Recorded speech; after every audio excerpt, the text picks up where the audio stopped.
Welcome to Radio Fixer's channel. Subscribe for upcoming videos. This is part 3 and final video for this Montgomery Ward Model 62476. If you're a new subscriber, I highly suggest to go back and watch the other 2 parts to this video, which is explain the detail how we get to this level. Enjoy the video. I am repairing this radio for John's daughter and hoping can finish it before this Christmas, so she and her family can enjoy listening to the radio and celebrate John's memory. Hope you enjoy this video. As you remember, when I removed this capacitor which was installed under the chassis, it says there were 8 microfarad. Both of them, they say 8 microfarad. And so I checked the schematic right here. It says C8 and C9. They are lead capacitors. They are 5 microfarad each. One of them, they say 200 volts, another 250. But it was 5 originally. And here it says, right here, explained, it said those C8 and 9, they're in 1 unit.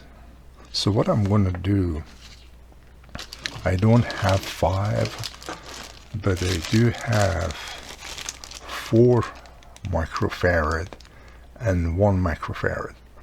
I'm going to parallel this to get 5 microfarad. So I'm going to show you, what we're going to do with this. But this should work, all right? So again, always check, if somebody work on their chassis, the chassis is not original, they might put something larger than what actually the schematic asks for. And of course, in a schematic say 250, you cannot find, I think you can't find 250, but if you put higher voltage, it's okay. That's why it's good to have a schematic. As I mentioned earlier, majority of the multimeters or LCR, they read things, unit capacitor in NF, and that's why I always key it into the software design. So show me what the readings are. So this is 1 microfarad. So you always again want to check the parts, the new parts. You don't want to install it and later on you have an issue. Like any other part, when it goes through the manufacturing plant, some of them, they might be a bad part. Of course, as you know, this type of capacitor, they have a marking where the negative or the ground side is. And so it makes the job much easier. Some capacitor, they mark the positive side, so be careful with that. So this is in the range as well. Alright, I'm going to install all of them. And this one, you see it shows microfarad, not nanofarad. I'm going to show you quickly. You see I parallel these two, and now it shows if when I add those two together, now I'm going to get 5 microfarad. Alright, you see if you parallel them like that, then remember one was 4 microfarad, another 1 microfarad, and this is what the readings are. Just want to show you quickly. So I'm going to put these 2 capacitors together. I already put insulation right here. I use some of this, up to here. I'm going to bend it like this, bend it that way, bend this one other side like that, then I start twist them together. See, like this, something like this. Alright, let me turn this thing down so I can tell you what I'm doing here. Set everything up, and these are test lead. Of course, this is hooked up to Variac. You always want to hook up your equipment to Variac.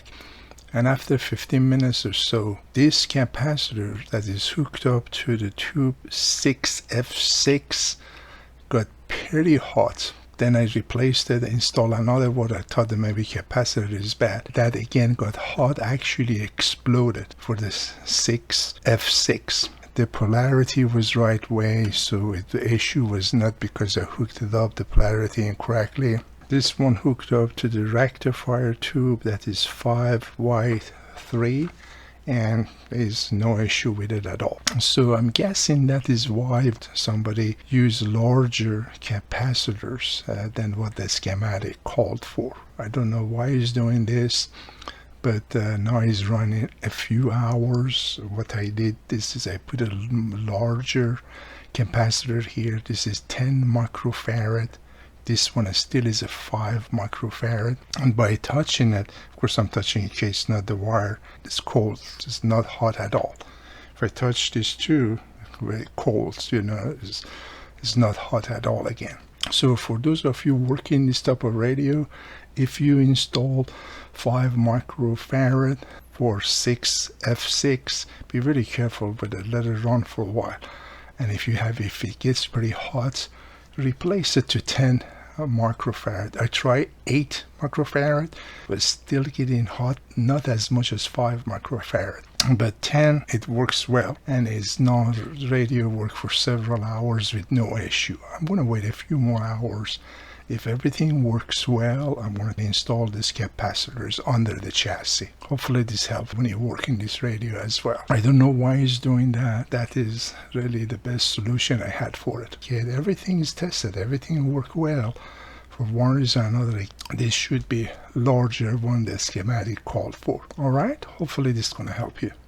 The last several hours I'm also watching the voltage as well as the amp. Put it up here for you to see the number at the top is a 40 watts, and the amp is 0.34 amp and constantly staying at 0.34 amp, and the voltage is about 119 volts, and the number stays same through all this time.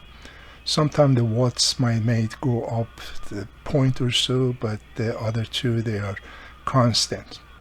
I was testing these mica capacitors. This is right here is a tube 6Q7 between pan 8 and 3 mica capacitors. The schematic shows it should be 500 PF picofarad, and this is what it was there. This one is a hard to read. Majority of capacitors you're reading from right to left. This is from left to right. As a matter of fact, I had to put this online and ask. There were so many people, they assist me to understand this. This is a weird capacitor. Again, it's start from green, black, brown, red, and there's no color. I key this into the database I built, and it shows that's supposed to be 500. Of course, first I put brown, black, green, then red, and of course this is empty. Going this way, and it wasn't 1 meg.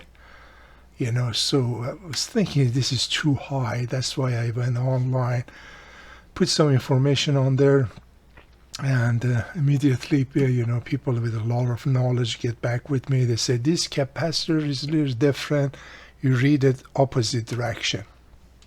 So after keying those into the database, and it's supposed to be a 500 picofarad. And so let's measure this. If we test it, this shows 356 picofarad, and it's supposed to be 500. Now, this database I'm going to show you, this is what I work to make my job much easier. You see the ranges, so this was out of the range.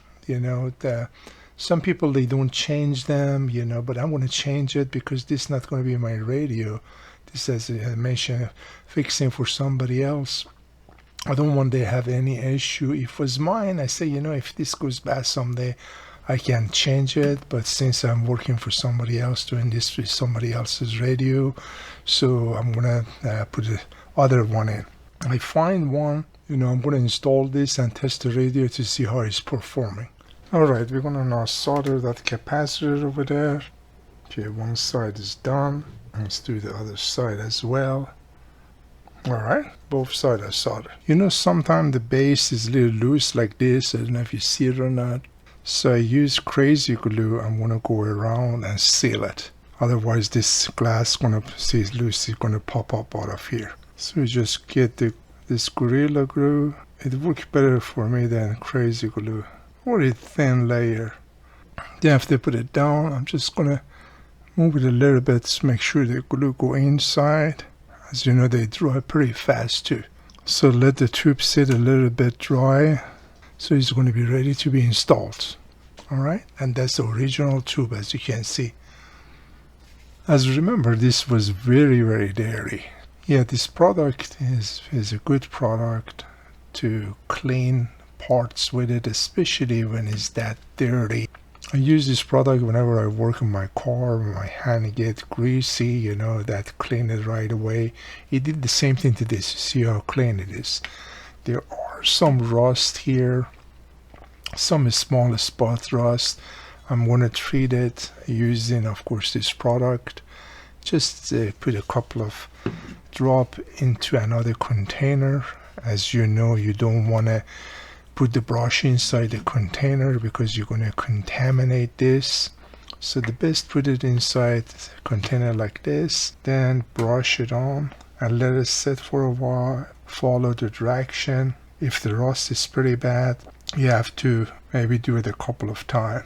I usually put in the heavy rust area a little thicker. See, just a little rust there, just some area. I'm going to touch it up. I don't want this rust destroy the radio. That's all I'm doing right now. Of course, since this, you know, has a label, let me show you in the back.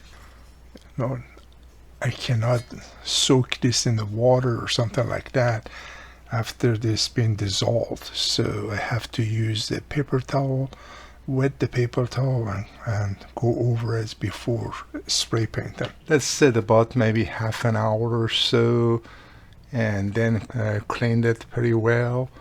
Is ready to be painted. I'm going to paint clear coat just to cover all this area so the rust doesn't come back, so the moisture doesn't get to the metal again. Of course, now is oxidize the rust. That's what you're seeing here, and that means those rust are killed. You know, hopefully they're not going to come back. Just want to show you this before put a clear coat over it. Alright, this is already at a clear coat. After spraying it, I put it in the attic for several hours. Now it's totally dry. Now the rust all is protected. Hopefully it's not going to come back. So the next thing what I'm going to do here, see this is still loosening up. See what happened? Majority of it. I wish I could take it out totally, but I don't want to mess it up. Like this area still is attached to it.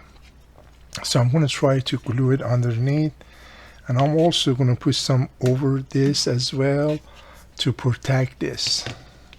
So what I'm going to use, as you saw in the other video, this is the one I use. This is diluted with water, so it'll be easier to apply. Just need a brush to be able to do this job. I'm going to lift up this very gentle, so not break anything. I'm going to apply glue all underneath, and if it gets in the surface, it's not a big deal because I want to put some layer on the surface as well. The good thing about this glue, as I mentioned before in my other videos, when it dries, it's totally clear. As you see how much this paper was loose. If I don't protect it, you know, it's going to be destroyed. So all the glue is done. I gently just touch it. Alright. Now I'm going to put glue over it, right over this. Just want to put one layer over it. Again, the reason I dilute this to be easier to apply. If it's not diluted, then it's pretty hard to apply this like the way I'm doing. Alright, I'm going to let it dry. I will show you after it dried. Alright, and this is totally dry. You know, the glue is dry. The good thing about this, when you add it, you see you can rub your hand over it and it's not going to mess up the paper underneath. So there's a two option. One, use the glue that you saw how I add that. The second, you know, use a clear coat and a spray over it. So those both going to protect this. The type of clear coat you're going to use, you want to test it in some type of paper. Make sure it doesn't mess up, the writing. Some clear coat effect, all this lettering, and it's going to mess it up. So that's why I use glue, because then I know it works. Believe it or not, majority of the manufacturers, that's what they did. They put glue over it and to make sure they're protected. All right, let's spend some time in this cabinet. You see, this cabinet is absolutely beautiful. It's dirty, need to be cleaned, but it's just beautiful. Even the grill cloth right here is in perfect shape. It just needs a good polish. This is how the side look like. That is how inside. You see, there's lots of glue everywhere. See, that's the back. So let me do some cleaning this cabinet.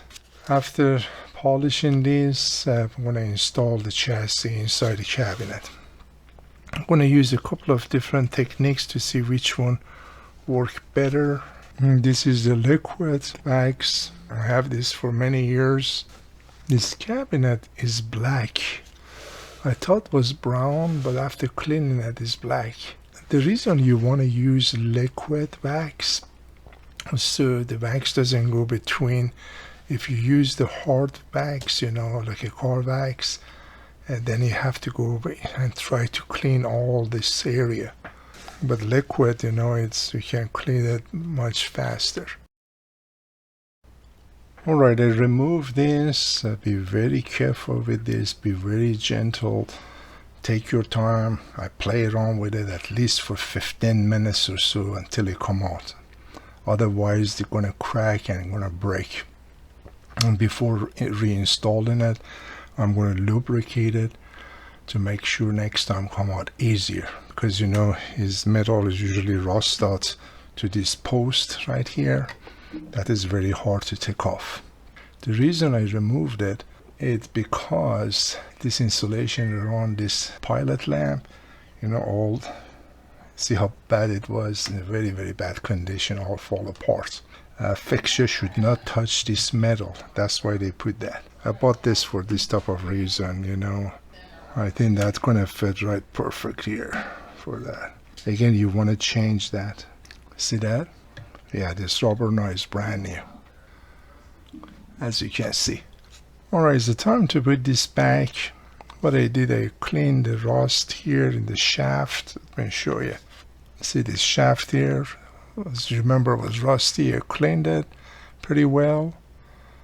And so this is, of course, it's been polished, cleaned. Now I'm going to use some of this lubricant. I'm going to spray inside here, then installing it. The reason I'm using this, so next time whoever want to take this out, so it can come out much easier. Otherwise, you're going to crack. It's very thin material. And so again, the lubrication going to help this, to come out easy and install it easy. Again, this is a good product. I'm using it on my car, and it worked perfect for this type of work. So let me spray here and install it. Let's just spray a little bit inside. So this now is going to be installed much easier. See? All right, installed. And one thing I want to mention to you all, after change capacitor, change everything, the radio was working for hours. No issue. Next day I started and it wasn't coming on, so I checked everything you imagine, all the capacitor, all the solderings, all the retested tubes, check everything, the speaker, everything you imagine. Everything was working, but was no sound at all. The only sound I could get was from the volume control using my single tracer. And so couldn't figure it out, I mentioned this to one of my good subscriber, Wayne, and he was so nice. He sent me a big list. He said, Jay, check this, check that, check that. And I check everything again. It still was not working. I said, gee, I spent several days, testing this. I said, what the heck is going on with this? Meanwhile, reinstalling the tube after testing it, it started working. I said, hold on a second. What's going on? I figured it out. This coil, this is a wire coil. They put over the wire. This coil was hitting this metal here. They were touching each other. And that's all was touching here. And there was no sound. I mean, there is nothing, no sound on the speaker. The reason I figured out after I put the tubes back, it started working. Then I started moving this wire around. It touched right here again. Again, no sound. And as soon as I moved it, it started working again. So what I'm trying to say, folks, sometimes you spend days and days and days trying to figure the darn things out, and sometimes it's just simple like that. So the ground was hitting here. I'm glad it didn't mess anything up. Now it's working perfect. All right, folks, I removed the cover over the speaker. You remember this? I removed that, so it's ready to go to the chassis. Everything is installed. Let me show you the under the radio one more time. See, everything is done. So the only thing I need to do is install the bottom of this, and then this is going to be installed in the radio. This thing is heavy, believe it or not, because of this power transformer. That's why it's so heavy. So I'm going to install this. There's two of this side, two is the other side. This goes under. I already have the screws that I'm going to install this. As soon as it stops, just let it go. Don't over tight this thing. All the fours are installed. Now this is going to go in the cabinet. And this four long screw with washers going to hold that from the bottom. One thing I want to let you know also, you need to install some washers like this, really small. See, I already installed one here, there. If you don't install the washer, the thing's not going to line up. So definitely you need to do that, all right? It's pretty small, as you see. Just press it right here. It is installed. There are 4 screws with washer that it goes, all these 4. Again, as soon as it stops, just let it go. Don't force it. You're going to crack this bakelite. This is very fragile bakelite. As you see, it's very thin. All right, let's turn it around. And this is the ground wire. You never need to use that anymore, but I left it here to be as original as possible. I put about 10 foot of wires. This is antenna wire. You open it up, of course you get much better receptions. Replace this as well. All right, I turned this radio on. The green light is on. When it's tuned, the light is almost, this green light is closed. When it's not tuned, you see that open up like that. So when it's tuned again, it's going to be very close. Let's listen to this radio. Let's spread this positive air everywhere. Christmas music. I love that Christmas music.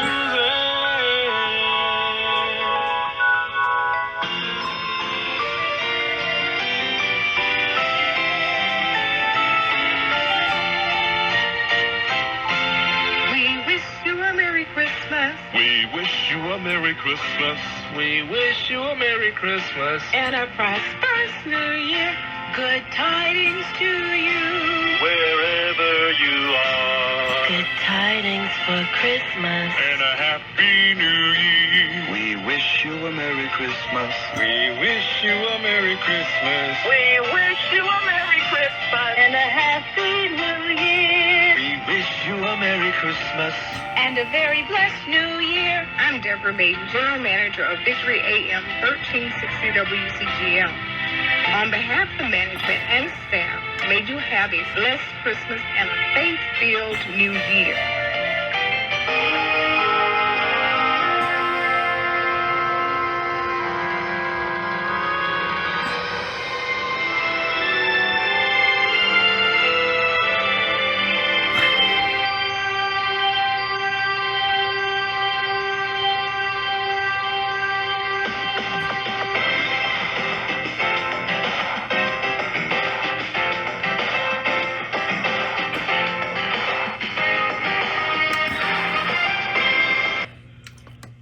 Okay, folks, I hope you enjoyed watching this video. It was a challenging radio to repair, but it's fixed. It's ready to go back to the owner. It's just a beautiful radio, as you can tell. Hope you enjoy all this video. You take care. Stay tuned for next radio to work on. At this time, I want to take the opportunity and thank my subscribers with their uplifting comments. You always encourage me to upload more videos, since this is just a hobby of mine. Again, I appreciate you. Enjoy all these videos, and you all have an awesome day. Take care. If you're interested to see more videos like this, feel free to subscribe to my channel, and you will be notified when new video being uploaded. You have a great day.